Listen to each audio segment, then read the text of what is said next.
আসসালামু আলাইকুম। ওয়ালাইকুম আসসালাম। ওয়ালাইকুম আসসালাম। আচ্ছা, আশা করছি শুনতে পাচ্ছ, সবাই শুনতে পাচ্ছ আর কি। জি তো স্যার। চলো আমরা আমাদের আজকের ক্লাসটা শুরু করি। আমরা ঈদের আগে পর্যন্ত পড়ছিলাম হচ্ছে আমরা যদি এখানে যাই, রিডিং স্কিল। তো রিডিং স্কিলের আমরা না, ছোট ভাইয়া রিডিং স্কিল না, আমাদের এটাকে কারিয়ারের কাদিয়ার নন ফিকশনাল প্রোজ আমরা of marriage and single life করছিলাম। করতেছিলাম। ওহো সরি, আমি তো ফার্স্ট ইয়ারের গ্রুপে মনে হয় লিংক দিয়ে দিয়েছি। দেখো, যাই হোক সরি। হ্যাঁ, আমি আসলে তোমাদের গ্রুপে দেওয়ার কথা, কিন্তু আমি ফার্স্ট ইয়ারের গ্রুপে দিয়ে বসে আছি। ফার্স্ট ইয়ারের ক্লাসটা হচ্ছে তোমাদের পরের ক্লাস। দেখো দেখি কাণ্ড। আচ্ছা, আমি তাহলে ইয়েতে চলে যাই।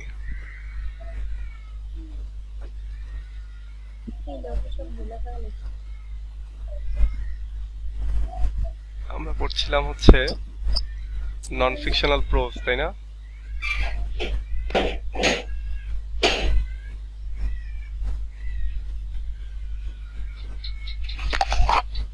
ওকে, তো চলো তাহলে আমরা এটা পড়ি। আচ্ছা, অনেকে মনে হয় ওয়েট করতেছে তাহলে যে লিংক পাবো এরকম কিছু। আমি দেখি লিংকটা আরেকবার দেই।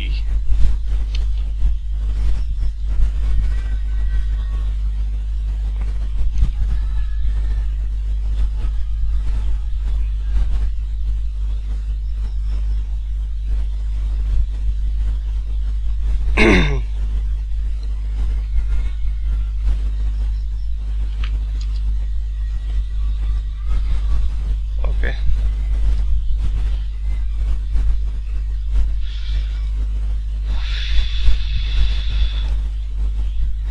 ওকে, ঠিক আছে। তাহলে চলো আমরা আমাদের যে of marriage and single life এইটা আমরা শেষ করি। আমরা এর আগে এইটুকু পড়েছিলাম, এই জিনিসগুলো একটু পড়েছিলাম। আমরা আজকে সরাসরি এই আগে এই টেক্সটটা পড়ি। টেক্সটটা পড়ে গতদিন আমরা পড়তে পড়তে, ওই যে ঈদের আগে ছিল তো, গল্প পড়তে পড়তে আমরা সময় শেষ করেছিলাম। আজকে আমরা টেক্সটটা পড়ি, টেক্সটটা পড়ার পরে আর যাবতীয় যা কিছু। আর আরেকটা বিষয় এখানে, যে কয়েকটা টেক্সট আছে আমরা সবগুলিরই টেক্সটগুলো পড়বো আর কি, পড়তে হবে। এটা একটু বোরিং লাগবে, বিশেষ করে এখানে of marriage and single life মজা লাগবে, অফ গ্রেট প্লেস মজা লাগবে, অফ লাভ এটা মজা লাগবে, কিন্তু বাকিগুলো প্ল্যান্টেশন, ট্রুথ, তারপর রেভেন্স, এগুলো অত মজা লাগবে না। কিন্তু তারপরেও এগুলো আমাদেরকে পড়তে হবে আর কি। এগুলো পড়লে যেটা হবে যে বিভিন্ন চাকরিগুলোর পরীক্ষাতে এই অনেক রেফারেন্স তুমি দিতে পারবা, যেটা ফ্রি হ্যান্ড রাইটিং এ তোমাকে হেল্প করবে। পাশাপাশি চাকরির পরীক্ষাগুলোতে এখান থেকে কোটেশন তুলে দেয়, যেটা এক্সপ্লেইন করো।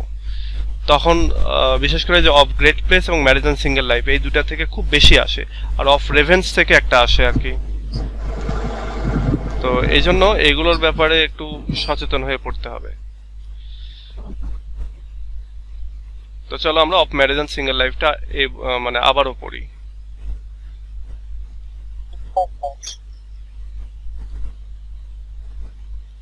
আমরা মেইন টেক্সটে সরাসরি চলে আসতেছি এবং বাকিগুলো আমরা সামারি টামারি পরে দেখবো।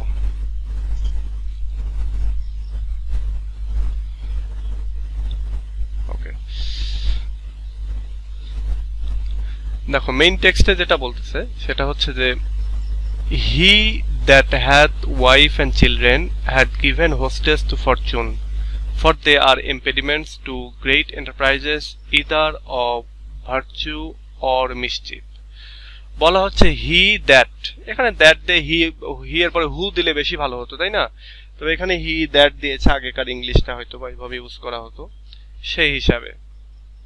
তো এখানে বলতেছে যে হি দ্যাট, অর্থাৎ ওই ব্যক্তি যার স্ত্রী কন্যা রয়েছে বা স্ত্রী ছেলে মেয়ে রয়েছে আর কি, স্ত্রী পুত্র কন্যা আর কি, চিলড্রেন মানে তো পুত্র কন্যা। তো ওয়াইফ এবং বাচ্চা কাচ্চা যার রয়েছে, সে মূলত ভাগ্যের কাছে, নিয়তির কাছে নিজেকে সঁপে দিয়ে ফেলেছে, বা নিয়তির কাছে সে জিম্মি হয়ে পড়েছে। হোস্টেল মানে এক ধরনের জিম্মি হয়ে পড়েছে। এবং এই যে ওয়াইফ এবং বাচ্চা কাচ্চা, তারা হচ্ছে বড় বড় যে কোনো এন্টারপ্রাইজের ক্ষেত্রে, বড় বড় যে কোনো উদ্যোগের ক্ষেত্রে এক ধরনের প্রতিবন্ধকতা, সেটা ভালো কাজই হোক বা খারাপ কাজই হোক।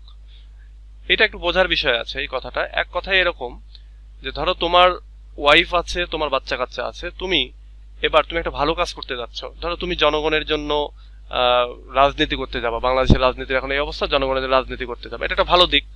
কিন্তু তুমি যেতে পারবা না, কারণ তোমার ওই যে ওয়াইফ আছে, তার জন্য বাচ্চা কাচ্চা আছে, তাদের জন্য ইনকাম করতে হবে, তাদেরকে খাওয়াতে হবে।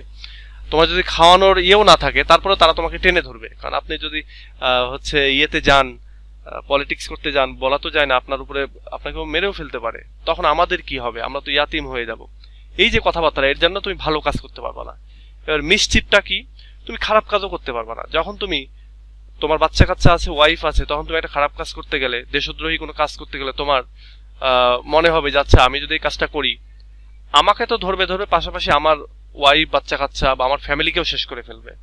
বা আমি যদি একটা মানুষকে হত্যা করতে যাই, তখন একটা যদি মেয়ে মানুষ হয়, তাহলে আমার ওয়াইফের কথা মনে পড়বে, আমার মায়ের কথা মনে পড়বে, বোনের কথা মনে পড়বে। যদি কোনো বাচ্চা কাচ্চাকে হত্যা করতে যাই, আমার নিজের বাচ্চা কাচ্চার কথা মনে পড়বে।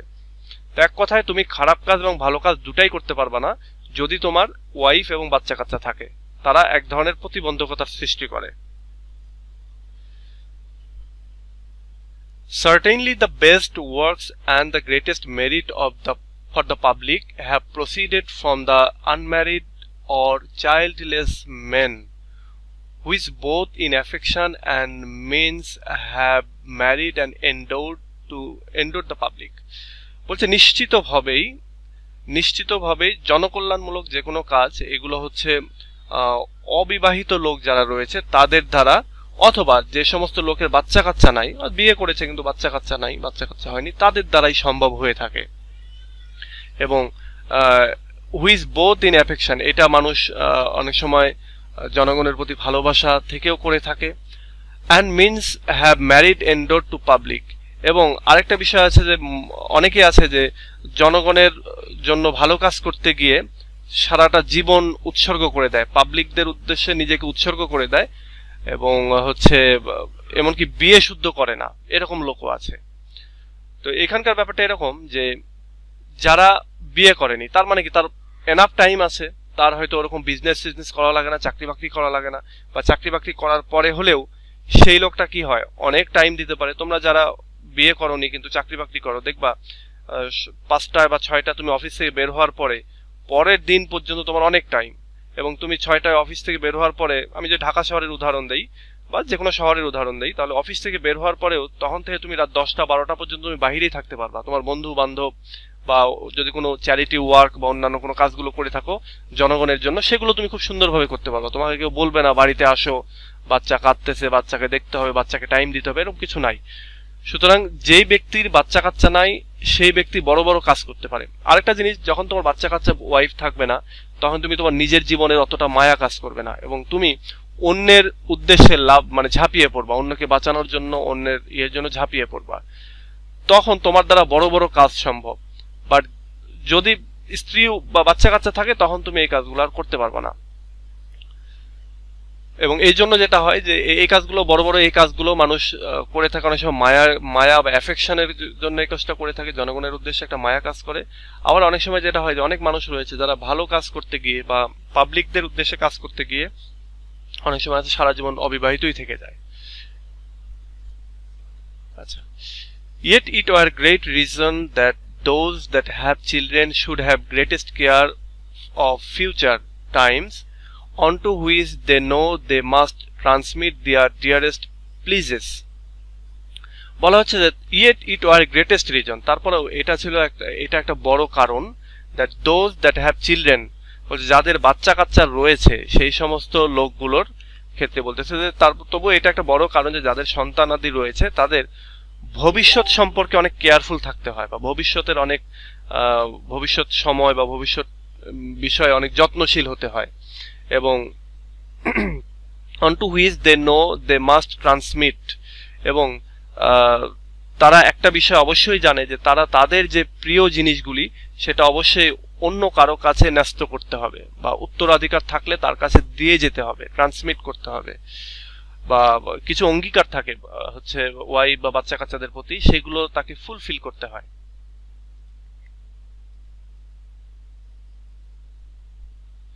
হ্যাঁ মিউট আছে তো। আচ্ছা এই যে এটাই বলতেছে যে কেন এই বিবাহিত দ্বারা বা বাচ্চা কাচ্চা যাদের আর রয়েছে তাদের দ্বারা বড় কাজ হয় না। এটার একটা কারণ হচ্ছে ওই যে বলতেছে যে তারা গ্রেট ইম্পেডিমেন্ট। তারপরে এখানে আরেকটা কথা বলতেছে যে তাদের ওই ফ্যামিলির প্রতি একটা অঙ্গীকার থাকে, ওয়াইফকে সারা জীবন খাওয়াতে হবে, তাকে ভালো রাখতে হবে, এই একটা অঙ্গীকার থাকে। বাচ্চা কাচ্চা যেগুলো হবে তাদেরকে বড় করতে হবে, মানুষ করতে হবে, এই একটা অঙ্গীকার থাকে বাবা মা ফ্যামিলি সবকিছুর প্রতি। তো এর জন্য যেটা হয় যে তারা ওই অন্য কোনো রিস্ক নিতে পারে না, বড় কোনো কাজ করতে পারে না, এবং তাদের দ্বারা তেমন বড় কিছু করাও সম্ভব হয় না। Sometimes there are who though they lead a single life, yet their thoughts do end with themselves and account future times impertinence. বলা হচ্ছে তারপরেও কিছু লোক আছে যারা হচ্ছে সিঙ্গেল লাইফ লিড করে, তাদের মধ্যে অনেকেই রয়েছে যে তারা তাদের নিজেদেরকে নিয়েই সারাটা জীবন কাটিয়ে দেয়, নিজেদেরকে নিয়ে চিন্তা করতে করতেই সারাটা জীবন কাটিয়ে দেয়, এবং অ্যান্ড অ্যাকাউন্ট ফিউচার টাইমস ইম্পার্টিনেন্স, এবং ভবিষ্যতের সীমাহীনতার বিষয় নিয়ে তারা হচ্ছে মানে ভাবে না। ব্যাপারটা এরকম যে অনেক লোক আছে না যে আমি তো একা, আমার আর কি করতে হবে, আমি আর কি করব, আমি শুয়ে বসে কাটিয়ে দেব। দেখবা একা মানুষগুলো বেশিরভাগ ক্ষেত্রেই নেশাগ্রস্ত হয়ে থাকে, বা তারা কিন্তু অনেক একা মানুষ আছে তারা কিন্তু তেমন কিছু করে না, নেশা করতে করতে শেষ হয়ে যায়, ঘুমাতে ঘুমাতে শেষ হয়, অলস। দেখা যাচ্ছে একটা ছোট্ট জবে আছে ঢুকেছে, ওইটা দিয়ে সে তার জীবন পার করে দিয়েছে, এরকমটাও হয়। মানে একা থাকার একটা খারাপ দিকও রয়েছে। তারা তাদের ফিউচার নিয়ে অতটা হিসাব নিকাশ করে না, এবং তারা তাদের হচ্ছে ফিউচার নিয়ে যতটা হিসাব নিকাশ করে সেটা সব ক্ষেত্রেই স্বার্থ কেন্দ্রিক, মানে নিজেকে নিয়ে সবসময় চিন্তা করে, এবং এটা করেই ওই যে একটু ভালো থাকার জন্য অনেকেই নেশাগ্রস্ত হয়ে যায় এই টাইপের। Nay, there are some other that account wife and children but as a bill of charges. কিছু লোক আছে বলতেছে, এটা ছাড়াও কিছু লোক আছে যারা অবশ্য সিঙ্গেল থাকে সারা জীবন, এবং তারা একটা লজিক দেখায় যে ওয়াইফ এবং বাচ্চা কাচ্চা যে থাকবে এদেরকে খাওয়াবো কি, বিল অফ চার্জেস, মানে তারা যেন হচ্ছে টাকা পয়সা খরচ করার বিল, মানে টাকা পয়সা খরচ। এরকম অনেক লোক আছেন আমাদের সমাজে যে বিয়ে তো করবো, বয়স হয়ে গেছে, দেখা যাচ্ছে যে 38, 35, 40 বয়স হয়ে গেছে, তারপরেও বিয়ে করতেছে না। বিয়ে করতে বললে বলবে যে একটু প্রতিষ্ঠিত হয়ে নি, কেবল চাকরিতে ঢুকেছি, কেবল 2 বছর 5 বছর হলো চাকরিতে ঢুকলাম, একটা বাড়ি করি, একটা গাড়ি করি, তারপরে বিয়ে করব। এই করতে করতে দেখা যায় যে শেষ বয়সে গিয়ে একটা বিয়ে করে, বাচ্চা কাচ্চার বয়স যখন 8-10 বছর সে তখন মারা যায়। এরকম অনেক লোক আছে কিন্তু তোমার সমাজেই দেখবা, তোমার আশেপাশে। তো এইটার এই কথাটা বলতেছে যে এরকম কিছু লোক আছে যারা ওই মনে করে যে তারা বিয়ে করলো, বাচ্চা কাচ্চা হলো, মানে তার খালি মানে শুধু টাকাই খরচ হতে থাকবে, এবং এইটাকে তারা এই বিল অফ চার্জেস হিসেবে ধরে নেয়। Nay more, there are some foolish rich covetous men who that take a pride in having no children because they may be thought so much they are richer. এছাড়াও কিছু বোকা লোভী বড়লোক মানুষ রয়েছে যারা মনে করে, যারা মানে একটা প্রাইড ফিল করে যে আচ্ছা আমার কোনো বাচ্চা কাচ্চা নেই, এটা একটা প্রাইডের বিষয়, একটা গর্বের বিষয়, এবং তারা মনে করে যে এতে করে তারা আরো অনেক বেশি ধনী হবে। মানে বাচ্চা কাচ্চা থাকলে কি হয় যে ওই যে টাকা পয়সা খরচ করবে, বাচ্চা এটা বায়না ধরবে, ওটা বায়না ধরবে, ধনী লোক সে, তারপরে সে চাচ্ছে যে আমার ধন সম্পদটা যাতে কমে না যায়, এরকমটা অনেকেই চিন্তা করে। তো সেটাও বলতেছে যে এরকম অনেক ধনী লোক আছে যারা এরকমটা চিন্তা করে। আর একটা জিনিস চিন্তা করো যে এই এসেটা কিন্তু আমাদের এই সাবকন্টিনেন্টের জন্য কিন্তু প্রযোজ্য না, এটা ইউরোপ বা ইংল্যান্ডের জন্য তৎকালীন সময়গুলোতে বা পরবর্তী সময়গুলোতে জন্য এটা প্রযোজ্য। আমাদের এই সাবকন্টিনেন্টে কি হয় যে আমরা 50,000 টাকা বেতনে চাকরি করলে একটা ওয়াইফ চিন্তা করি, যদি এটা 75-1 লাখে চলে যায় তখন আমরা চিন্তা করি যে না এই ওয়াইফ দিয়ে হচ্ছে না, আরো একটা লাগবে। মানে এই সাবকন্টিনেন্টে যেটা হয় যে টাকা বেশি হলে আর ওয়াইফের কথা চিন্তা করে যে আরো, তখন ওই যে সুন্নত পালন করতে যায় আর কি। তো এটা ইউরোপিয়ান সোসাইটির জন্য আর কি, যারা টাকা পয়সা আছে কিন্তু তারপরেও তারা ওইটাকে মানে যাতে খরচ না হয়ে যায় এই জন্য সে বাচ্চা কাচ্চা নিতে চায় না, বা বাচ্চা কাচ্চা নিলে ওইটাকে খরচ হয়ে যাবে, এরকম বিষয়গুলো চিন্তা করে। For perhaps they have heard some talk such an one is a great rich man and another except to eat, yea, but he hath a great charge of children, as if it were an abatement to his riches. আচ্ছা, হতে পারে এরকম যে বলছে for perhaps, এই রিসেসরা কেন এটা করে থাকে, তাদের বাচ্চা কাচ্চা নাই বলে কেন তারা গর্ব করে থাকে। তো বলছে হতে পারে যে তারা এরকম কোনো কথাবার্তা বা কোনো গল্প শুনেছে যে কোনো একজন রিচ ম্যান, তার অনেক সম্পত্তি রয়েছে এবং অ্যানাদার একসেপ্ট ইট, এবং আরেকজন যার হচ্ছে মানে ওইরকম সম্পত্তি নাই, তারপরেও but he had a great charge of children, কিন্তু ওই ধনী ব্যক্তির অনেকগুলি বাচ্চা কাচ্চা রয়েছে এবং বাচ্চা কাচ্চার প্রতি তার অনেক টাকা খরচ হয়ে যায়, as if were an abatement to his riches, এবং এইটা মনে হয় যেন তার বাচ্চা কাচ্চা তার সম্পদ কমিয়ে দিচ্ছে বা খরচ করে ফেলতেছে। মানে হয়তো এরকম কোনো গল্প তারা শুনেছে যে হয় না যে এরকম যে পাশাপাশি গল্প করলে আরে অনেকে বলে থাকে যে আরে আমার তো এক ছেলে বা আমার তো বাচ্চা কাচ্চা নাই, মানে এক ছেলে বা দুই ছেলে তারা কিন্তু, বা এই যে একটা সিঙ্গেল ছেলে মেয়ে থাকলে তারা অনেকেই কিন্তু প্রাউড ফিল করে। আবার অনেকেই কেউ 3টা 4টা নিয়ে নিলেই তাকে, বর্তমান যুগে আমাদের দেশেও এটা চিন্তা করবা যে 3টা 4টা হয়ে গেলে কিরে এত বাচ্চা নিচ্ছিস, মানে তুই কেমনে চলবি, সামনে কেমনে চলবে, এত বাচ্চা কাচ্চা মানুষ করতে হবে তো, এটা ভদ্র ভাষায় বলে, আসল কথা হচ্ছে বলতে চায় যে খাওয়াতে হবে তো, যেন খাওয়ানো রিজিকের মালিক সে, এরকম একটা ব্যাপার। তো এখানে এটাই বলতেছে যে হয়তোবা এই রিচ লোকটা এরকম কোনো গল্প শুনেছে যে তো কোনো একজন ব্যক্তি রিচ ছিল, তার বাচ্চা কাচ্চা হওয়ার ফলে তার সে রিসেসটা কমে গেছে, ধন সম্পত্তি কমে গেছে, এরকম হয়তো কোনো গল্প শুনেছে, এবং সেই গল্প শোনার প্রেক্ষিতেই সে হয়তো বা ওই বাচ্চা কাচ্চা নিচ্ছে না বা বাচ্চা কাচ্চা না নেওয়াটাকে বা না হওয়াটাকে সে অনেক প্রাইডের অংশ হিসেবে মনে করতেছে। But the most ordinary cause of a single life is liberty. আচ্ছা, এখানে অনেকগুলি আমরা নেগেটিভ কারণ দেখলাম, এবার আমরা একটা পজিটিভ কারণ দেখি। সেটা হচ্ছে যে কি সবচাইতে সাধারণ যে কারণটা সিঙ্গেল লাইফ লিড করার, এটা হচ্ছে লিবার্টি, স্বাধীনতা।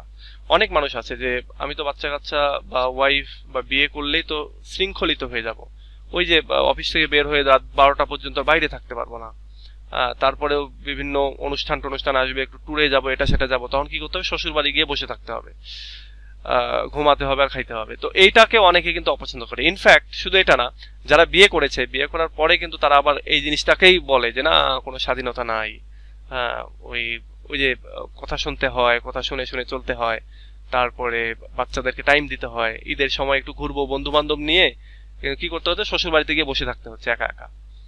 তো এরকমটা অনেকেই মনে করে। তো এই জায়গা থেকে তারা এই লিবার্টি, স্বাধীনতা, ফ্রিডম, এই জিনিসটাকে চিন্তা করে অনেকে বিয়ে করে না, specially in certain self pleasing and humorous mind. বিশেষ করে যারা হচ্ছে খুব মজাদার লোক এবং যাদের মনটা অনেক হিউমারাস, তারা এই লিবার্টিটা পছন্দ করে। Which are so sensible of every restraint as they will go near to think their girdles and garters to be bound and shackles. বলতেছে যে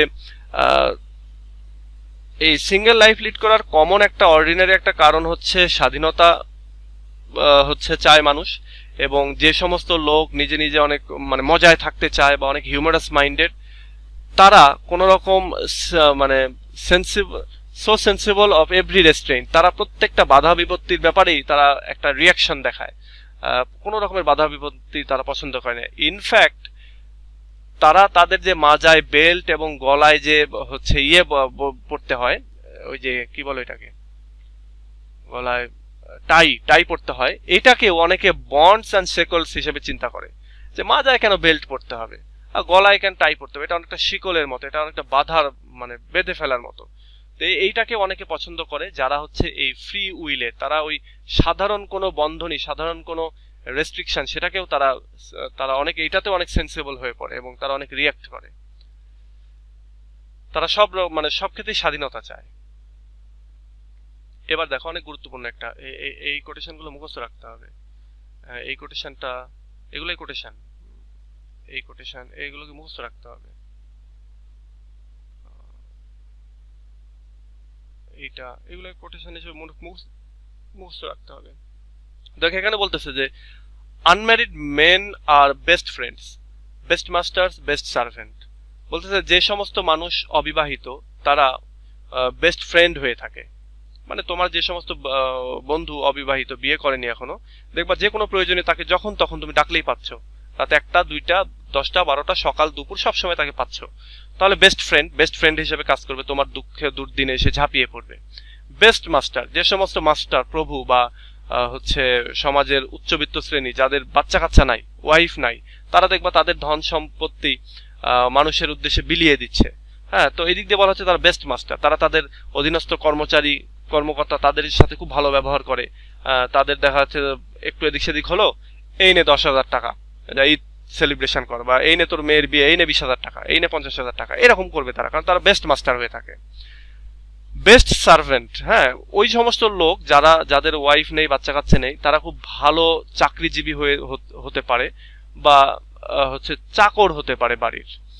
মানে এক কথায় তারা হচ্ছে কাজের দিক থেকে পটু, মানে তার ওই যে টাইম নাই, বাড়িতে যেতেই হবে, বাচ্চাকে টাইম দিতেই হবে, ওয়াইফের জন্মদিন পালন করতেই হবে, এরকম কোনো তাড়া নাই তার। তখন সে কি করতেছে, সে অফিসে কাজ করতেই আছে, অফিস টাইমের পরেও সে কাজ করতেছে। ইনফ্যাক্ট ওই হচ্ছে যদি এরকমটা হয় যে সে কোনো বাড়িতে মানে বাড়ির চাকর হয়ে থাকে, তাহলে কি তার যেহেতু ওয়াইফ নাই, বাচ্চা কাচ্চা নেই, তার দেশের বাড়িতে যাওয়ারও দরকার হয় না, সেই ঈদের ভেতরেও বাড়িতে কাজ করে। মানে এরকমটা বোঝাচ্ছে যে যে সমস্ত লোক অবিবাহিত তারা একই সঙ্গে বেস্ট ফ্রেন্ড, বেস্ট মাস্টার এবং best servant, but not always best subject. কিন্তু সবসময় তারা বেস্ট সাবজেক্ট না, সবসময় তারা ভালো মানুষ না। মানে যদি তার ওয়াইফ না থাকে, বাচ্চা কাচ্চা না থাকে, তাহলে এই সমস্ত মানুষ সবসময়ের জন্য ভালো মানুষ হয় না। কেন? For they are like to run away and almost all fugitives are of that condition. এবং যদি এই বাচ্চা কাচ্চা না থাকে, তাহলে এই সমস্ত লোকগুলো কি হয়, যে কোনো সময় দেখবা পালিয়ে যাবে। তোমার বাড়িতে কাজ করে জিনিসপাতি নিয়ে পালিয়ে চলে গেল, তারপরে এবং তুমি তাকে আর ধরতেও পারবে না, কারণ তার তো ওই বউ বাচ্চা নাই, কাকে গিয়ে ধরবে, কাকে গিয়ে বলবে। Almost all fugitives are of that condition. এমনকি সমস্ত পলাতক লোকের ক্ষেত্রেই এই জিনিসটাই দেখা যায় যে তাদের ফ্যামিলি, সংসার, বাচ্চা কাচ্চা ওই রকমটা তেমন নেই। বা আরেকটা জিনিস, তাদের ওই রেসপন্সিবিলিটির যে জ্ঞান, সেই জ্ঞানটাও নাই। তারা ফ্রিডমটাকে এত বেশি ভালোবাসে যে তাদের বাচ্চা কাচ্চা ওয়াইফদের চাইতেও ফ্রিডমটাকে তারা বেশি, বা লিবার্টিটাকে তারা বেশি প্রায়োরিটি দেয়। আচ্ছা, এখন আমাকে একটু থার্ড ইয়ারে যখন তোমরা পড়ো, তখন তোমাদের এই যে আমি যে আলোচনাটা করলাম, এইখান থেকেই এইটা যদি এক্সপ্লেনেশন হিসেবে দেয় পরীক্ষায়, এইখান থেকে এটাকেই তোমার এক্সপ্লেইন করতে পারতে হবে, এক্সপ্লেইন করতে পারতে হবে। এই যে আমি যে আলোচনা করলাম এগুলোই আছে, তোমরা এরপরে গাইড বইটা একটু করে দেখবা, তাহলে দেখবা যেগুলো এক্সপ্লেইন করতে পারতেছো, এবং এগুলো ফ্রি হ্যান্ডে এক্সপ্লেইন করতে হবে। অনেক সময় হ্যাঁ, এটা একটা প্রশ্নই আছে শর্ট। হ্যাঁ, একটা শর্ট প্রশ্নই আছে যে এক্সপ্লেইন ইট, তো তখন এটাকে এক্সপ্লেইন করতে পারতে হবে এগুলো। এবং শুধু ওটাই বলছিলাম যে এই যে এইটাকেই ধরো দিয়ে দিবে হচ্ছে চাকরির পরীক্ষায়, এক্সপ্লেইন করো। তো এই জন্য এগুলো একটু ভালো করে মনে রাখতে হবে। স্যার এখানে সাবজেক্ট বলতে কি একজন নাগরিককে বোঝানো হচ্ছে? নাগরিক, মানুষ, ব্যক্তি। এই নাগরিক বলতে এরকম যে দেশের নাগরিক, ব্যাপারটা এরকম না, মানে একজন মানুষ, যে লোকটার ওয়াইফ নাই, বাচ্চা কাচ্চা নাই, ফ্যামিলি নাই, সেই লোকটা ভালো মানুষ হবে এটা রেয়ার হয়। ভালো মানুষ যে বললাম যে তার এগুলো কিছুই নাই, সে কি করতেছে, অকাতরে টাকা পয়সা বিলাই দিচ্ছে, আবার দেখা যাচ্ছে নেশা করতেছে, অথবা দেখা যাচ্ছে যে উল্টাপাল্টা আচরণ, একটু এদিক সেদিক হলে সে ওখান থেকে পালিয়ে চলে যাচ্ছে। কারণ তার তো ওই যে টাকার দরকার নাই, হয়তো 1 লাখ টাকা জমেছে, বা সে ওটা নিয়ে ওই টাকা দিয়ে আনন্দ ফুর্তি করে এসে আবার কোনো কাজে ঢুকবে, এরকম। এখানে ওই যে তোমরা বিভিন্ন বইটই দেখবা, কোথাও নাগরিক বলতেছে, কোথাও ব্যক্তি বলতেছে, সাবজেক্ট বলতেছে। তো এটা এক এক জায়গায় এক এক জিনিস। যাহাই নাগরিক, হ্যাঁ, তাহাই হচ্ছে ব্যক্তি, মানুষ।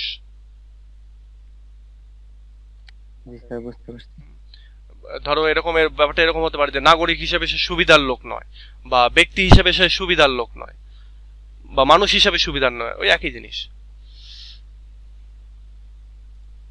দেখো, a single life doth well with churchman. এবার বলতেছে সিঙ্গেল লাইফ কাদের জন্য ভালো? সিঙ্গেল লাইফ হচ্ছে যারা চার্চের যাজক, তাদের জন্য খুব ভালো। ফর চ্যারিটি, কারণ এটা তাদের জন্য ভালো। তারপর charity will hardly water the ground where it must first fill the pool. এবং তারা চ্যারিটি করতে পারে খুব ভালো। বলছে যে তাদের দ্বারা চ্যারিটি কাজটা খুব ভালো করা যেতে পারে, কারণ তারা হচ্ছে ওই মানে এখানে একটা মেটাফর ইউজ করেছে যে একাকী, বা মানে যে সমস্ত লোক একা মানে বিয়ে করেনি বা বউ ছেলে পেলে নাই, তারা ধর্মযাজক হওয়ার জন্য ভালো। এবং তারা হচ্ছে অন্যের কল্যাণ করার চেয়ে আত্মকল্যাণ হবে এই জিনিসটা তারা অতটা হচ্ছে বেশি চিন্তা করে না।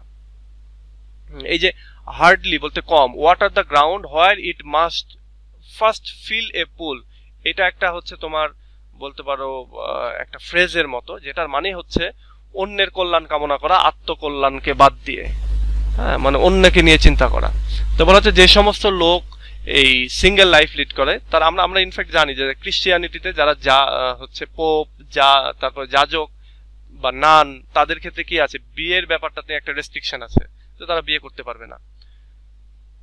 তো এক্ষেত্রে সেটাই বলতেছে,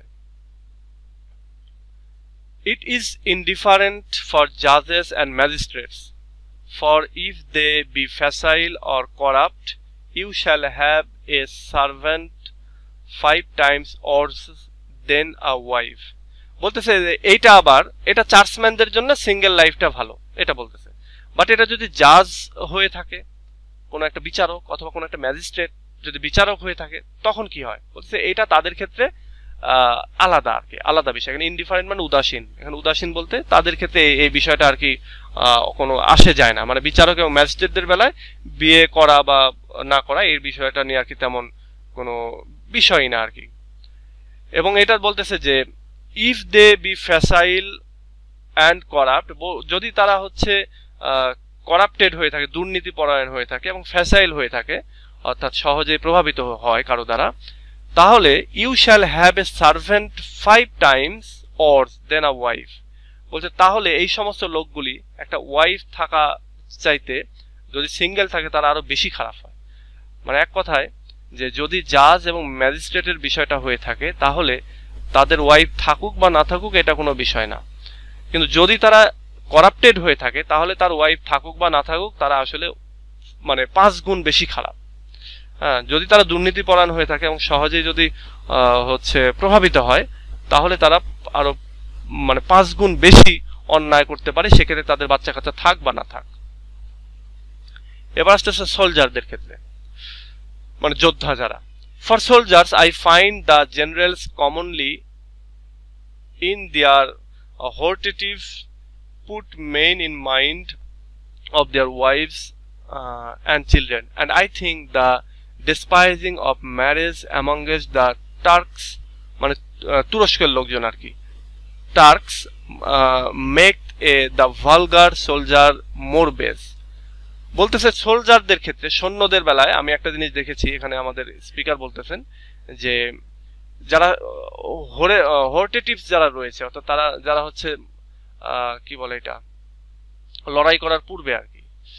আরেকটা জিনিস হচ্ছে এখানে জেনারেল বলতে এই সোলজারদের ভেতরে বা আর্মি সেনাবাহিনীর ভেতরে জেনারেল একটা পদ আছে না, তো এই পদ পদবীর যে লোকেরা আছে তারা কমনলি এই সমস্ত যুদ্ধে যাওয়ার আগে সোলজারদেরকে তাদের স্ত্রী, তাদের বাচ্চা কাচ্চাদের কথা মনে করিয়ে দেয়, স্মরণ করিয়ে দেয় এবং তাদের কর্তব্য বা কাজকে সঠিকভাবে পালন করতে এভাবে তারা অনুপ্রাণিত করে।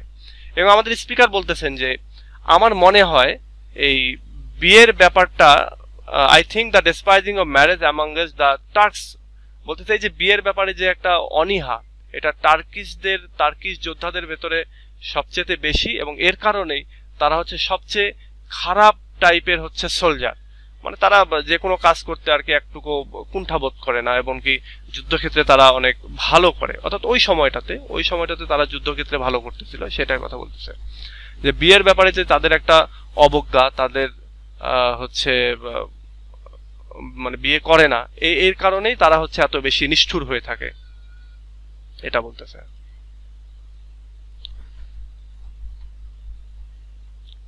আচ্ছা, আমি এটাকে একটু স্প্লিট করে নেই।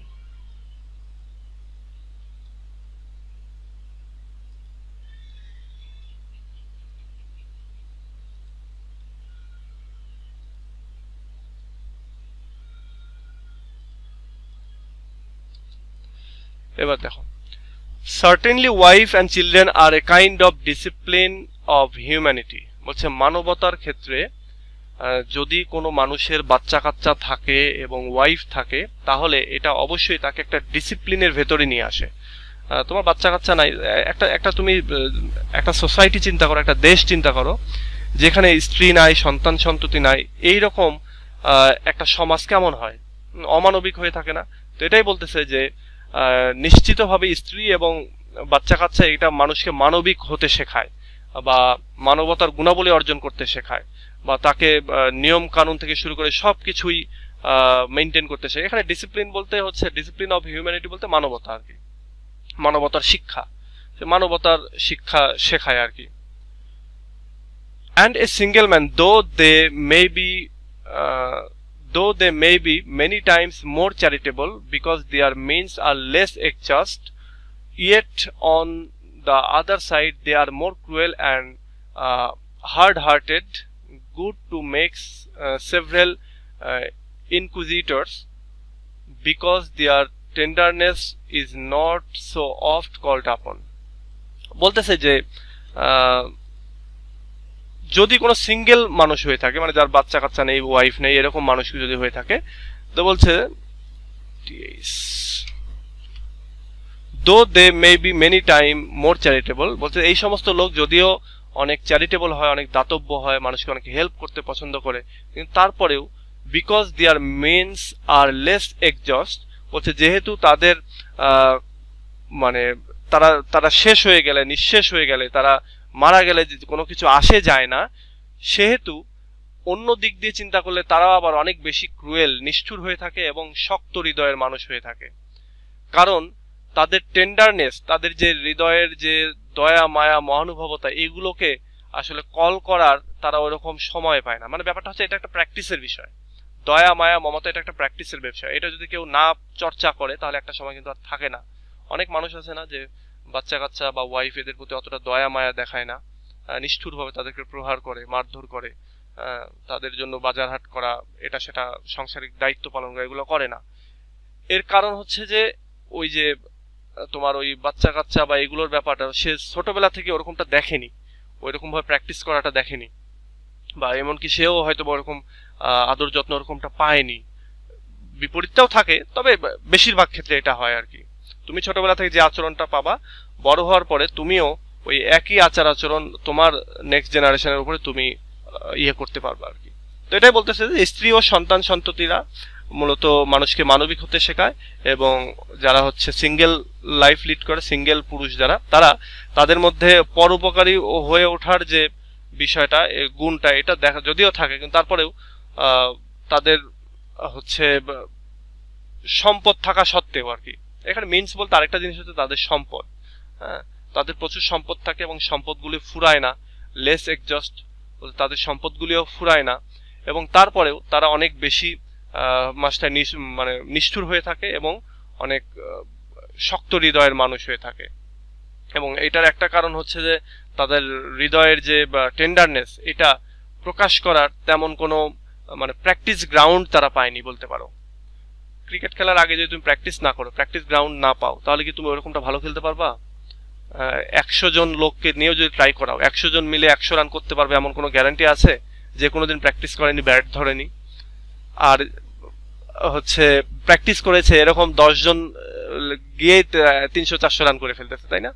তো ব্যাপারটা হচ্ছে এরকম যে দয়া মায়াকে বিকশিত করার জন্য প্র্যাকটিস গ্রাউন্ড লাগে, এবং সেটা হচ্ছে তোমার ওয়াইফ, তোমার চিলড্রেন, বাচ্চা কাচ্চা, বাবা মা, family. Grave natures lead by custom and therefore constant are commonly loving husbands, as was said by Ulysses, ভেটুলাম সোয়াম সংস্কৃত ভাষার মতো আর কি। তো যাই হোক, এইটার হচ্ছে বাংলাটা এরকম যে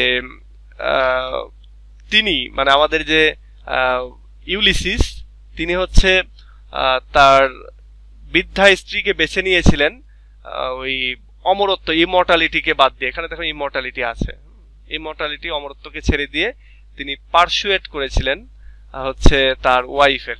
এই ভেটেলাম বলতে হচ্ছে তোমার ওয়াইফ, ভেটেলাম সুয়াম মানে বৃদ্ধা ওয়াইফ।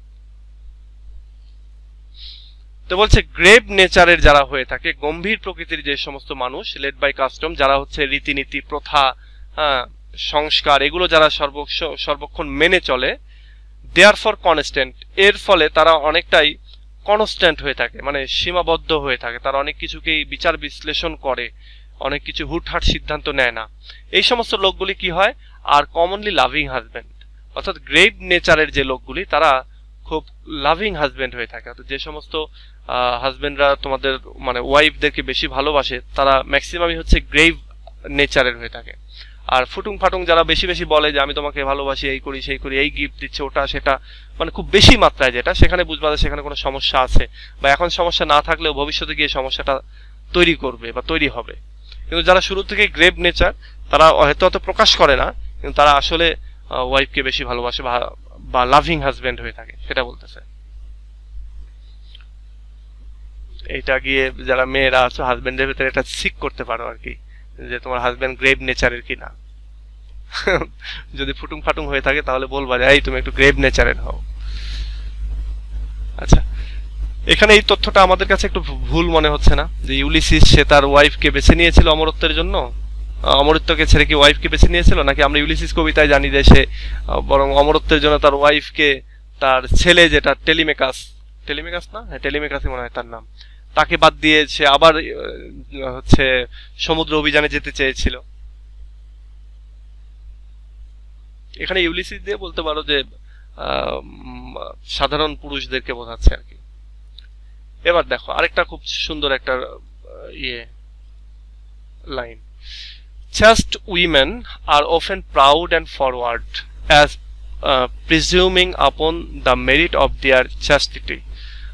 বলতেছে যে যারা হচ্ছে সতীসাধ্যী যে সমস্ত মহিলা আছে তারা খুব প্রাউড, হ্যাঁ খুব গর্ব অনুভব করে, এবং ফরওয়ার্ড মানে হচ্ছে বলতে পারো কি বলে শ্রেষ্ঠত্ব অনুভব করে তাদের সতীত্বের যে মহান গুণ সেটাকে প্রিজার্ভ বা প্রিজিউম করার কারণে। মানে হয়তো সে সৎ থেকেছে, বিয়ের আগে কোনো কারোর সাথে সম্পর্ক করেনি, তো এইরকম মেয়েরা অনেক গর্ববোধ করে যে যাই হোক I am only for one person, and যখন তার বিয়ে হয়ে যায় তখন সে এই বিষয়টা নিয়ে প্রাউড ফিল করে যে yes I am giving someone something which is intact and which is very pure, I am not corrupted, I am not polluted, adulterated. এইরকমটা যখন ফিল করে সে কিন্তু মনস্তাত্ত্বিক দিক থেকে একটা জিনিস তার ভেতর ফিলিং আসে, মানে হ্যাপিনেসের যে ফিলিং সে ফিলিংটা আসে যে okay what I am giving someone I am giving it pure. তো এই জিনিসটার কথাই বলতেছে যে যে সমস্ত মহিলারা হচ্ছে নিজের সতীত্ব রক্ষা করে চলে এবং এটাকে মানে রক্ষা করতে পারে তারা অনেক গর্ব অনুভব করে এবং শ্রেষ্ঠ নিজেদেরকে ভাবে। It is one of the best bonds both of chastity and obedience in the wife, if she think her husband wise, but she will never do if she find him jealous। বলছে এই যে চ্যাস্টিটি, এই যে সতীত্বের যে বন্ধন, সতীত্ব যে জিনিসটা, বিয়ের পরে এই জিনিসটাই তার হাজবেন্ড এবং ওয়াইফের ভেতরে একটা ভালো বন্ধন হিসেবে কাজ করে। সে যদি তার স্বামীকে মনে করে যে তার হাজবেন্ড হচ্ছে ওয়াইজ, বুদ্ধিমান মনে করে, তাহলে তার সতীত্ব এবং আনুগত্য যেটা অবিডিয়েন্স, এই দুইটাই হাজবেন্ড এবং ওয়াইফের মধ্যে একটা ভালো বন্ধন তৈরি করতে হেল্প করে। আর যদি সে তার হাজবেন্ডকে হিংসাপরায়ণ মনে করে এবং মনে করে যে না তার হাজবেন্ড ওই রকম মানে লোক না, তাকে বিশ্বাস করা যায় না, তখন কি হয় সে নিজেও অবিশ্বস্ত হয়ে পড়ে। সেও তখন মানে হাজবেন্ড যদি এরকম ফ্লার্টিং হয়ে থাকে তাহলে সেও একটা সময় ফ্লার্ট করা শুরু করে, তারও বন্ধু বান্ধব নিয়ে সে ঘুরতে বেড়াতে শুরু করে দেয় এবং সে আর নিজেকে ওই মানে চাস্ট রাখতে যেটা বা পিওর রাখতে সে আর পারে না। এটা ম্যাক্সিমাম ক্ষেত্রে তোমার আরবান সোসাইটি গুলোতে যেটা হয়ে থাকে আর কি। মানে এই চ্যাস্টিটিটা একটা অবিডিয়েন্সের একটা বন্ধন হয়ে থাকে, বা বলতে পারো সমাজ ফ্যামিলির একটা সুখ শান্তির একটা বন্ধন হয়ে থাকে। এবার আরেকটা সবচাইতে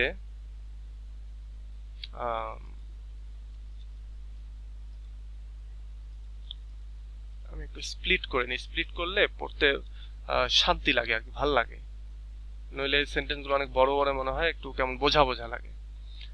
দেখো, wives are young men's mistress, companions for middle age and old men's nurse, এটা একটা খুবই মানে সার্বজনীন একটা কথা বলতেছে। দেখো এটা সেই আজ থেকে 500 বছর আগে বলে গেছে, এখনো কিন্তু ট্রু, এবং সারা জীবন এই ট্রুই থাকবে সব সময়ের জন্যই, যে ওয়াইফ যারা, স্ত্রী যারা, তারা ইয়াং ম্যানদের জন্য তারা হচ্ছে মিস্ট্রেস, তারা প্রেমিকা। হ্যাঁ, তারা প্রেমিকা। কম্প্যানিয়ন্স ফর মিডল এজ, এবং যারা মধ্যবয়স্ক তাদের জন্য স্ত্রীরা হচ্ছে সঙ্গী, সঙ্গী হিসেবে কাজ করে। আর ওল্ড এজে গিয়ে স্ত্রীরা নার্স হিসেবে কাজ করে। এটা আমাদের সমাজে যদিও এখন এই জিনিসগুলো একটু কমে এসছে, তবে আগেকার সমাজটাতে এই জিনিসটা ভালো কাজ করতো। ভালো কাজ কিভাবে করতো দেখো, তোমার হাজবেন্ড তোমার চাইতে যদি মিনিমাম 10 বছরের বেশি বয়স হয়ে থাকে বা আরো বেশি, তাহলে কি হয় যে আলটিমেটলি তোমার হাজবেন্ড আগে বুড়ো হয়ে যাবে। তখন কি হয় যে তুমি শেষ বয়সে গিয়ে তার নার্সিংটা করতে পারবা, যদি তোমার তখন একটু বয়সটা ওরকম ভাবে কম থাকবে। মিডিল এজে গিয়ে তুমি হাজবেন্ড ওয়াইফ যদি এক্ষেত্রে দেখা যায় যে প্রায় সমান সমান বয়স, 2-1 বছর এদিক সেদিক, তাহলে কিন্তু খুব ভালো সঙ্গী হিসেবে কাজ করে। আর এটা যদি ইয়াং মানুষ হয় তাহলে তার ওয়াইফ, ধরো একজনের বয়স হচ্ছে 25, আরেকজনের বয়স 18 বছর বা 19 বছর, 20 বছর, তখন দেখা যায় যে বেশ ভালো একটা মিস্ট্রেস বা প্রেমিকা হিসেবে কাজ করে। এটা তোমরাও ফিল করবে, এটা প্রত্যেকটা মানুষই ফিল করে। এটা যেমন আমরা ধরো এটা ফিল করেছি, এটা ফিল করতেছি, আর এটা ফিল করব আর কি। যদিও কারো যদি অসুখ বিসুখ এই সময়টাতেই হয়ে থাকে তাহলে সেও ফিল করবে যে হ্যাঁ, ওয়াইফরা আসলে ভালো নার্স হিসেবে কাজ করে।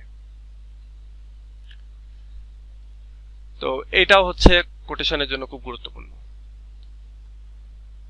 So as a man may have a quarrel to marry when he will, সুতরাং একটা মানুষ হচ্ছে বিয়ে করার পক্ষে, মানে একটা মানুষের বিয়ে করার পক্ষে এটাই সবচেয়ে বড় একটা কোয়ারেল হতে পারে। এই কোয়ারেল বলতে ঝগড়া ঠিক না, এখানে লজিক বা যুক্তি। আবার হচ্ছে বিয়ের সঠিক সময় কোনটা, এই বিষয়টা নিয়েও যুক্তি আসতে পারে আর কি। তো এখানে বলতে so as a man may have a quarrel to marry when he will, অর্থাৎ কখন সে বিয়ে করবে, কখন তার বিয়ে করা দরকার, এই বিষয়টা নিয়ে একটা মানে একটা তর্ক বিতর্ক আসতে পারে। বা বিয়ে করার পক্ষে এটাও কিন্তু একটা শক্তিশালী একটা যুক্তি, যে এই যে এই লজিকটা হচ্ছে একটা যুক্তি। এই সেন্টেন্সটা ধরো একসঙ্গে, সো এই সেন্টেন্স পুরো এই সেন্টেন্স দুটো একসঙ্গে আর কি, যে এইটাও একটা বিয়ে করার পক্ষে শক্তিশালী যুক্তি। যে আচ্ছা বিয়ে করবি না, শেষ বয়সে তোকে কে দেখবে। হ্যাঁ, বাবা মারা কিন্তু এইভাবেও কিন্তু বিয়ে দেয় বাচ্চা কাচ্চাদেরকে, ছেলে মেয়েদেরকে, যে তুই মেয়ে বড় হয়ে গেছিস, তোকে এখন বিয়ে না দিলে সমাজ সোসাইটিতে তুই নিরাপদ থাকবি কিভাবে। এই একটা ছেলেদের ক্ষেত্রে ওকে স্টেবল করতে হবে, হ্যাঁ, ওকে ঘরমুখো করতে হবে, তার জন্য বিয়ে দেয়। শেষ বয়সে গিয়ে কে দেখবে, এটা বাচ্চা কাচ্চা নেওয়ার ক্ষেত্রেও কিন্তু এটা একটা স্ট্রং যুক্তি। আমার বাচ্চা কাচ্চা নাই, শেষ বয়সে গিয়ে কি হবে, আমার এই সম্পদ কে খাবে, অথবা আমার সম্পদ নাই, আমাকে কে দেখবে। But yet he was reputed one of the wise men that made answer to the question when a man should marry. A young man not yet, an elder man not at all. বলতেছে যে তারপরেও এখানে যে গণ্যমান্য যে ব্যক্তিগুলো থাকে বা জ্ঞানী যে লোকগুলো রয়েছে, তাদের বিয়ে করার সঠিক যে টাইম, সে টাইমের ব্যাপারে একটা কি বলে, একটা অ্যান্সারে তারা কখনোই পৌঁছাইতে পারেনি আর কি। মানে বিয়ে করার সঠিক সময় কোনটা, এই প্রসঙ্গে অনেক লোকই অনেক সময় ব্যয় করেছে, কিন্তু তারপরেও এটার সম্পর্কে তেমন কোনো ইয়েতে আসতে পারেনি। অনেকেই বলে যে ইয়াং ম্যান নট ইয়েট, বলতে যে লোকটা খুবই কম বয়স, ধরো 20 বছর, 21-22 বছর বা 17-18 বছর, তার বিয়ে করা উচিত না, মানে এরকম young man. An এল্ডার man not at all, এবং এল্ডার ম্যান যার বয়স 40 পার হয়ে গেছে, তার আর বিয়ে করার দরকারই নেই। মানে তোমাকে যেটা বিয়ে করতে হবে 25 থেকে 40 এর আগে, এর ভেতরে 25 বছরের আগে বা 22-23 বছরের আগেও বিয়ে করা উচিত না, আবার 40 বছর যখন হয়ে গেছে তখনও বিয়ে করা উচিত না। তো এই লাইনটা দ্বারা এটাকেই বোঝানো হচ্ছে।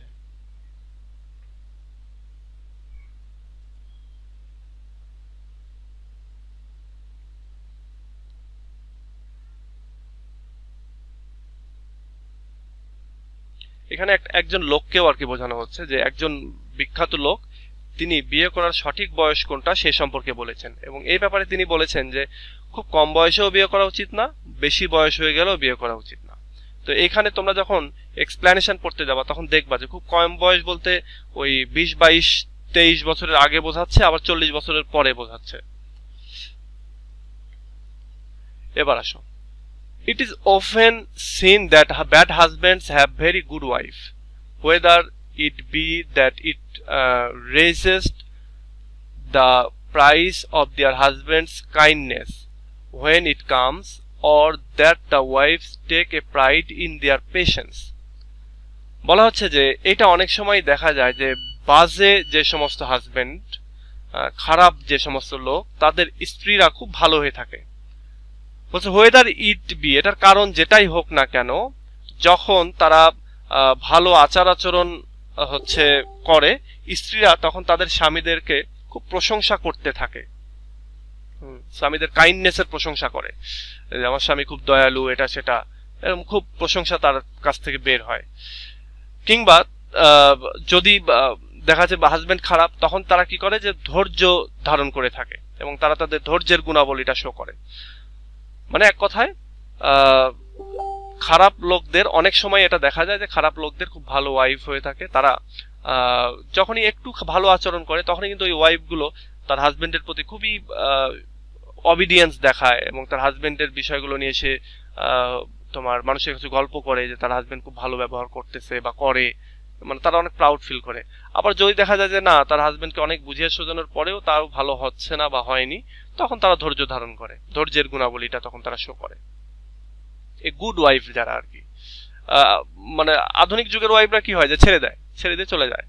অনেক সময় এরকম হাজবেন্ডও আছে 10 বছর পরেও সে ভালো হয় এবং এত ভালো হয় যেটা সে চিন্তাও করেনি। বাট এখনকার যারা আছে তারা ওই 6 মাস, 1 বছর, 2 বছর পরে ছেড়ে দিয়ে চলে যায়। দুইটার ক্ষেত্রেই হয় আর কি, ছেলে মেয়ে দুইটার ক্ষেত্রেই হয়। এখানে যে গুড ব্যাড হাজবেন্ড শুধু হাজবেন্ড হিসেবে বলতেছে, আমরা এটাকে ব্যাড কাপলস এভাবেও চিন্তা করতে পারি, বা ব্যাড হাজবেন্ড অ্যান্ড ওয়াইফ, এক্ষেত্রে দুইটা ক্ষেত্রে হতে পারে। But this never fails if the bad husbands are of their own choosing against their friends' consent, for then they will be sure to make good their own folly. কিন্তু মানে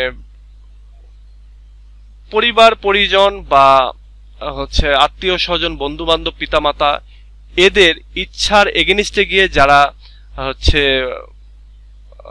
মানে husband বেছে নেয়, ব্যাড হাজবেন্ডকে বেছে নেয়, তারা তাদের দাম্পত্য জীবনে দেখা যায় যে তাদের ক্ষেত্রেও ফাটল মানে ধরে না বা ধরতে দেখা যায় না। তারা অনেক সময় তাদের এই ভুলটাকে তারা অনেক সময় প্রায়শ্চিত্ত হিসেবে ধরে নেয়। মানে ব্যাপারটা এরকম যে বাট দিস নেভার ফেইলস, বলছে এই জিনিসটাও ফেইল করে না। কোন জিনিসটা? যদি কোনো ওয়াইফ তার ব্যাড হাজবেন্ডকে বেছে নেয় তার ফ্যামিলির বিরুদ্ধে গিয়ে, হয়তো সম্পর্ক করে বিয়ে করেছে এরকমটা আর কি, তখন তারাও ধৈর্য ধারণ করে যে যাই হোক, যা হওয়ার হয়ে গেছে, এখন আমি তো করেই ফেলেছি, তো আমি যা করেছি এটা এখন হচ্ছে ভুলের প্রায়শ্চিত্ত হিসেবে তারা এটাকে ইয়ে করে নেয় আর কি, মেনে নেয়। তো এই হচ্ছে টোটাল টেক্সট। সামারিতে এই কথাগুলি বলা আছে, সামারিগুলো বা এইটার ইয়েটা আমি তোমাদেরকে দিয়ে দিব, তোমরা এটাকে নিয়ে নাও। আর এইগুলো আমি আর পড়ে দিলাম না, এগুলো তোমরা পড়ে নিও। মেইন টেক্সটগুলো পড়া থাকলে অনেক কিছু লিখতে পারবা। মেইন টেক্সটগুলোর ক্ষেত্রে এই যে আমি এখানে হাইলাইট করে দিলাম, এই লাইনগুলো বেশি বেশি জানার চেষ্টা করবা। এই লাইন, তারপরে এখানে এই লাইনটাও গুরুত্বপূর্ণ, এই লাইনটাও গুরুত্বপূর্ণ, এইখানটা এই লাইনটাও গুরুত্বপূর্ণ। আমার মনে আছে আমরা যখন এটা পড়তাম, আমাদের সময়টাতে তখন তো ফেসবুক এত পপুলার ছিল না। আমি আমার ফেসবুক অ্যাকাউন্টে 2010-এ খোলা, তো 10-এ আসার পরে তখন দেখি যে ও চমৎকার বিষয়। তো তখন আমি ফেসবুকে এই লাইনগুলো পোস্ট করতাম একটা সময়, 2010-এর দিকে আর কি। তো এগুলো ওই জন্য আমি অনেক সময় বলে থাকি যে ফেসবুকে দেওয়ার মতো লাইন। ইনফ্যাক্ট ওই যে জন ডানের কবিতার লাইনগুলো ফেসবুকে দেওয়ার মতো লাইন। তৎকালীন আমাদের দৃষ্টিভঙ্গি এরকমটা ছিল। এখন তো ফেসবুকে দেওয়ার মতো আরো অনেক কিছু আসছে, তাই না? আগে তো আর এত কিছু ছিল না। ইনফ্যাক্ট শুরুর দিকে ভিডিও দেওয়া যাইতো না, 10-এর দিকে আমরা ভিডিও দিতে পারতাম না। আবার অনেক ইয়ে ছিল যে তোমার ওই ছবিগুলো সব ধরনের ছবি আপলোড দেওয়া যেত না, এটা মেগাবাইটের রেস্ট্রিকশন থাকতো, অনেক কিছু সমস্যা ছিল। লাইভ যাওয়া যেত না, লাইভ তো পরবর্তীতে আসছে, এরকম অনেক কিছু আর কি ছিল। আচ্ছা, তো এই হচ্ছে আজকের আলোচনা। তোমাদের এর ভেতর থেকে কোনো কিছু জানার থাকলে বলো। আর ভাইয়া এখানে কি আমাদের একজনকে বলো। স্যার এলিউশনটা কি? এখানে এলিউশনের যে মানে প্রশ্ন দেখলাম ব্যবহার। অ্যালিউশন মানে হচ্ছে তোমার উল্লেখ, যেমন এখানে ধরো ইউলিসিসের নাম উল্লেখ করেছে, তাই না? এটা একটা অ্যালিউশন। কোথা থেকে? হোমারের ওডিসি, বা হোমারের ওডিসির ক্যারেক্টারই তো ইউলিসিস, তাই না? বা আমরা যেটা পরবর্তীতে জেনেছি টেনিসনের যে ক্যারেক্টার সেটা হচ্ছে ইউলিসিস। তো টেনিসন তো পরবর্তীর কারের রাইটার, অর্থাৎ ফ্রান্সিস বেকনের পরের। কিন্তু হোমারের ইলিয়াড, সেখান থেকে যেমন আমরা এখানে দেখতে পাচ্ছি ওডিসি আর কি। ওডিসি থেকে ওডিসির যে মেইন ক্যারেক্টার তার নাম হচ্ছে, কই গেল, এই যে এখানে ইউলিসিস ক্যারেক্টারটাকে অ্যালিউট করেছে বা অ্যালিউশন করেছে। তারপর এখানে আরেকটা হচ্ছে জ্ঞানী গুণী মার্কা লোকের কথা, এই যে এখানে অ্যালিউশন করা আছে। এখানে এই একটা লোকের নাম আছে, হ্যাঁ, এটা হচ্ছে মিটেলাস নামে একটা লোক আছে, যিনি হচ্ছে দার্শনিক, তার কথা কিন্তু এটা, সেই ব্যাপারে কথা বলেছেন। মিটেলাস না মিলেটাস এরকম একটা নাম আর কি। তিনি একজন হচ্ছে দার্শনিক গ্রিসের, তো তার ব্যাপারটা এখানে উল্লেখ করেছেন এখানে। তো এইগুলো হচ্ছে অ্যালিউশন। আর অ্যালিউশন মানে কোনো জায়গা থেকে কোনো জিনিস রেফারেন্স টানা। জি স্যার, বুঝতে পারছি। স্যার একটা প্রশ্ন, প্যারাডক্স মানে কি বোঝায়? প্যারাডক্স মানে হচ্ছে পান এবং প্যারাডক্স। প্যারাডক্স মানে হচ্ছে যে একটা জিনিস তোমার বোঝাবে, শুনতে মনে হবে ওইটাই এটা কোনো কিছু হলো, কিন্তু যখন আমরা গভীরভাবে চিন্তা করব তখন এটা হচ্ছে দেখবো যে আচ্ছা এটা রাইট। যেমন ধরো তোমাকে যদি বলা হয় যে, যদিও প্যারাডক্স, সিমিলি, মেটাফর এগুলো অনেকগুলো, আইরনি, স্যাটায়ার এগুলোর ভিতরে অনেকটা কানেকশন রয়েছে, তারপরে যদি একটু উদাহরণ দেয় এরকম যে failure is the pillar of success, failure is the pillar of success যদি বলা হয়, তোমার মনে হবে যে যারা ফেইল করে তারা আবার সাকসেসের পিলার কেমনে হলো, এটা কেমনে হলো, যে ব্যর্থটা কিভাবে আবার। কিন্তু যদি তুমি একটু গভীরভাবে চিন্তা করো যে তুমি প্রথমবার যখন ব্যর্থ হবা তারপরে কি হবে, তুমি একটু জিনিস শিখবা যে আচ্ছা এই করলাম দেখে আমার মনে হয় এই সমস্যাটা হলো, দ্বিতীয়বার ওই প্রবলেমটা আর হবে না, কারণ তুমি ওই ভুলটাকে এড়িয়ে যাবা, তৃতীয়বার আবার হবে, এরকম করতে করতে একটা সময় গিয়ে তুমি একটা জিনিস আবিষ্কার করে ফেলবা বা নতুন একটা জিনিসকে তৈরি করতে পারবা। তো এইটাই হচ্ছে কাইন্ড অফ প্যারাডক্স। এছাড়াও আরো প্যারাডক্স আছে, যেমন আইরনি, আইরনিও এক ধরনের প্যারাডক্স, সিচুয়েশনাল আইরনি, যেটা তুমি চিন্তা করতেছো যে হচ্ছে তুমি ধরো ফুটবল খেলতে গেছো, ফুটবল খেলতে গিয়ে তুমি বিশাল একজন রাজনীতিবিদ, তুমি ফুটবল খেলার হচ্ছে ইয়ে করতেছো, উদ্বোধন করতে গেছো, এবার জোরে করে পানি বৃষ্টি হচ্ছে, বৃষ্টি হয়ে গেছে এরকম একটা মাঠ, কর্দমাক্ত মাঠ, তুমি জোরে করে একটা বল মারতে গেলা উদ্বোধনের জন্য, এবার তুমি নিজেই বল মারতে গিয়ে চিৎপটাং হয়ে পড়ে গেলা। এটা একটা সিচুয়েশনাল প্যারাডক্স, মানে তুমি চিন্তা করেছিলে একটা, হবে একটা, কিন্তু হয়ে গেছে আরেকটা। এটা আবার একদিক দিয়ে সিচুয়েশনাল আইরনিও হয়। তো প্যারাডক্স হচ্ছে এরকম যে তোমার শুরুতে মনে হবে যে এটা কোনো কথা হলো, বাট তুমি যখন গভীরভাবে চিন্তা করবা দেখবা যে ওইটাই রাইট কথা। এটা হচ্ছে কাইন্ড অফ প্যারাডক্স। এই যে তোমরা ওই যে একটা বই পড়েছো না, প্যারাডক্সিক্যাল সাজিদ, হ্যাঁ, ওই বইটাতেই দেখবা যে অনেক জিনিস আছে প্যারাডক্স। হ্যাঁ, ওইটা প্যারাডক্স, ওই জিনিসটাই আর কি। স্যার দুইটা কোশ্চেনের পিডিএফ দেন নাই। কোন দুইটা? The Coleridge concept of imagination, a lyrical ballads as a manifesto of romantic age. আচ্ছা, দিয়ে দেবো নি আমি। পিডিএফ দিলে স্যার সুবিধা হয় ডাউনলোড করে পড়তে। আচ্ছা, আমি দিয়ে দেবো নি। স্যার অ্যাফ্রোহিস্টিক স্টাইল আর অ্যাফোরিজম এই দুইটার মধ্যে কি কোনো পার্থক্য আছে? আচ্ছা, তুমি আরেকটা কি বললো এটা আমি জানি না, আমি বুঝতে পারিনি। তবে অ্যাফোরিজম মানে হচ্ছে ওই যে শর্টেন অফ সেন্টেন্স, যেমন এই যে এই সেন্টেন্সটাই, এই সেন্টেন্স একটা ছোট্ট সেন্টেন্স না, কিন্তু এটাকে যদি ব্যাখ্যা করতে যাও অনেক বড় ব্যাখ্যা করা লাগবে, অনেক কিছু তুমি লিখতে পারবা। তো এটাই হচ্ছে অ্যাফোরিজম, যদি অনেক বৃহৎ একটা থটকে তুমি নিয়ে এসে একটা সেন্টেন্সের ভিতর বন্দি করতেছো। হ্যাঁ, এটাই হচ্ছে অ্যাফোরিজম। যেমন এইটাতে বৃহৎ একটা চিন্তা ভাবনা, একটা থটকে একটা সেন্টেন্সের ভিতরে নিয়ে এসে বন্দি করে ফেলতেছে, এটাকে বলা হয় অ্যাফোরিজম। টার্সনেস অফ সেন্টেন্স মানে সেন্টেন্সের সংক্ষিপ্তকরণ। স্যার ওইটা হইতেছে অ্যাপ্রোহিস্টিক স্টাইল। না, আমার অর্থ জানা নাই। আর একটা ফ্রান্সিস বেকনের একটা ভাই একটা প্রশ্ন আছে, মনে হয় ফ্রান্সিস বেকনের প্রশ্নটার কথা বলতেছে। হ্যাঁ, অ্যাপ্রোহিস্টিক স্টাইল এটা আমার জানা নাই, আমি আজকে তোমার কাছে প্রথম শুনলাম মনে হয়। আমি জানা স্পেলিংটাই পাবে না মনে হয়, যে আমাদের ফার্স্ট ইয়ারে অ্যাফোরিস্টিক স্টাইল, তুমি অ্যাফোরিস্টিক স্টাইল হয়তো শুনেছো। ওই অ্যাফোরিস্টিক স্টাইল আর অ্যাফোরিজম ওই একই মানে জিনিস। ওনার লেখার যে ধরন ওই হ্যাঁ, ওইটাই মানে ওইটাই ওইটা তো অ্যাফোরিস্টিক স্টাইল। অ্যাপ্রোহিস্টিক না, ওটা অ্যাফোরিস্টিক, ওটা অ্যাফোরিস্টিক। হ্যাঁ, তো অ্যাফোরিস্টিক স্টাইলটা হচ্ছে তোমার এই এটাকে বলা হয়। যেমন এখানে মনে আছে কোথায় আনসার, এই যে Bacon has been called the father of empiricism. এখানে এম্পেরিসিজম বলতে যে জ্ঞানী সেন্টেন্স গুলো লেখা, কিন্তু এখানে আরেকটা জিনিস আছে অ্যাফোরিজম। স্যার হচ্ছে বেকনের মানে লেখাগুলো মানে প্রবন্ধগুলো উনি হচ্ছে অ্যাফোরিস্টিক স্টাইলে লিখেন। হ্যাঁ, অ্যাফোরিস্টিক স্টাইলে লিখেন। এটা নিয়ে একটা প্রশ্ন আছে, আমি ওটার তো নোট তোমাদেরকে দিবই, তোমরা পাবা।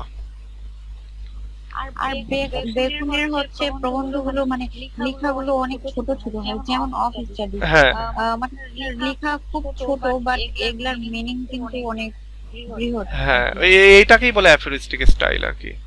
স্যার আপনি যে সাজেশন দিচ্ছেন ওইখানে তো 17 নম্বর কোশ্চেনে আছে এটা, ওই আপনার পার্ট বি তে।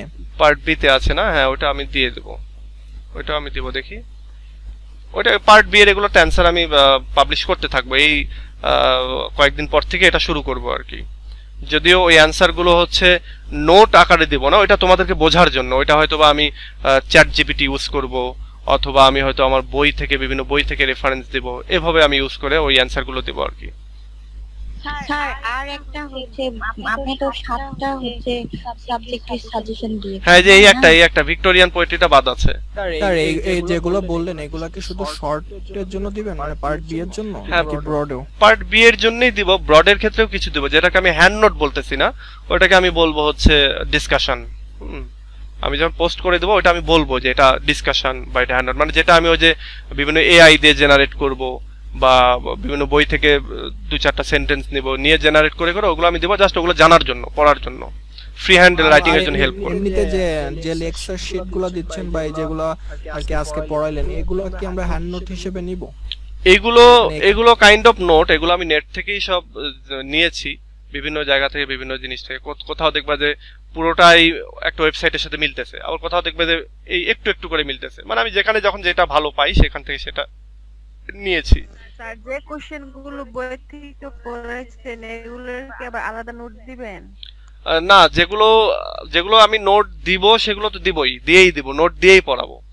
আর কিছু আছে যেগুলো হচ্ছে তোমার আমি নোট থেকে বা বইয়ের কোশ্চেন দেখে যেগুলো দিয়েছি অত বড় আছে, ক্রিটিসিজমের তো অনেকগুলো বই থেকে পড়াইছেন। হ্যাঁ, এগুলো আমি নোট দিব। ক্রিটিসিজম এবং হচ্ছে তোমার ইয়ের নোট, এই যে নাম কি, লিঙ্গুইস্টিক্স, এই দুইটার 100% নোট পাবা। এগুলো সবগুলো নোট আমি দেব, এই দুইটার সব নোট দিব। বাকিগুলোর সব নোট দিতে পারবো না, কারণ সব নোট তৈরি করার টাইমই পাবো না।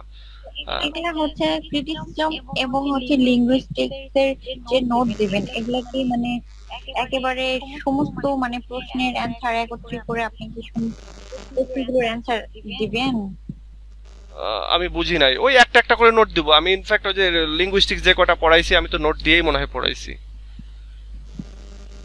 যাই হোক, যখন দিব তখন দেখবা ইনশাল্লাহ, আর পাবা, সব নোটই পাবা। হিস্ট্রির এবং হিস্ট্রি বলতেছি, এই ক্রিটিসিজম এবং লিঙ্গুইস্টিক্স এর সব নোট পাবা। স্যার অন্যান্য সাবজেক্টের ব্রডগুলো কি আমাদের রেডি করতে হবে? হ্যাঁ, অন্য সাবজেক্টগুলো ব্রডগুলো আমিও কিছু দেব, তোমরাও কিছু রেডি করবা। আমি যখন প্রশ্ন পড়াবো তখন তো পাবেই, আমি যেগুলো দিলাম না সেটা রেডি করে ফেলবা। আর আমি অনেকগুলো নোট দিব, হ্যাঁ, অনেকগুলো নোট দিব যেগুলো তোমাদেরই। আচ্ছা, তো ঠিক আছে, আজকে এ পর্যন্তই। বলতে চাচ্ছিলাম যে মানে আপনি যে লিঙ্গুইস্টিক এবং হচ্ছে ক্রিটিসিজমের যে সাজেশন গুলো দিয়েছিলেন, শুধু সেগুলোর উপর ভিত্তি করে কি আপনি হচ্ছে নোট দিবেন? হ্যাঁ, এই যে সাজেশনটা দিয়েছি, এই সাজেশনে যা আছে সেটাই, সেই নোটগুলোই পাবা। হ্যাঁ, এখন এই যদি মনে করো যে এই সাজেশনের বাইরে আরো নোট, তো ওই নোটগুলো দেবো না, এখান থেকে যে নোটগুলো যে সাজেশন আছে সেটাই। ও মানে সব প্রশ্ন একত্রে মানে অ্যানসার তৈরি করে দিবেন আর কি। হ্যাঁ ওকে স্যার কিছু ছিল তো ব্লক কোশ্চেন মনে হয় আরো বাকি আছে না, এটা তো আবার পড়াবেন? হ্যাঁ আচ্ছা, তো ঠিক আছে তাহলে আজকে এ পর্যন্তই। আর সামনের দিন হচ্ছে নেক্সট যেই রাইটিংটা রয়েছে সেই রাইটিং পড়াবো। নেক্সট রাইটিংটা কি রয়েছে, অফ ট্রুথ। অফ ট্রুথ নিয়ে আমরা সামনের দিন পড়বো। আর এই অফ ট্রুথের আমরা এমনও হতে পারে যে লাইন বাই লাইন নাও পড়াতে পারি। তিনটা জিনিস আমি লাইন বাই লাইন পড়াবো। একটা হচ্ছে দুইটা জিনিস, সেটা হচ্ছে যে এই অফ ম্যারিজন সিঙ্গুলার এটা আমরা পড়ে ফেললাম, অফ গ্রেট প্লেস, আর একটা হচ্ছে অফ রেভেন্স। এই তিনটা আমরা লাইন বাই লাইন পড়বো। বাকিগুলো এমন হতে পারে যে লাইন বাই লাইন নাও পড়তে পারে, আমরা হয়তো সামারি পড়ে যাবো। মানে এই তিনটা খুব গুরুত্বপূর্ণ, বিভিন্ন চাকরির পরীক্ষাতেও আসে বা বিভিন্ন ইয়েতেও আসে, যার জন্য এই তিনটা আমরা লাইন বাই লাইন পড়বো। আচ্ছা, তো ঠিক আছে তাহলে আজকে এ পর্যন্তই। ভালো থেকো সবাই, নেক্সট ক্লাসে আবার কথা বলবো। আল্লাহ হাফেজ।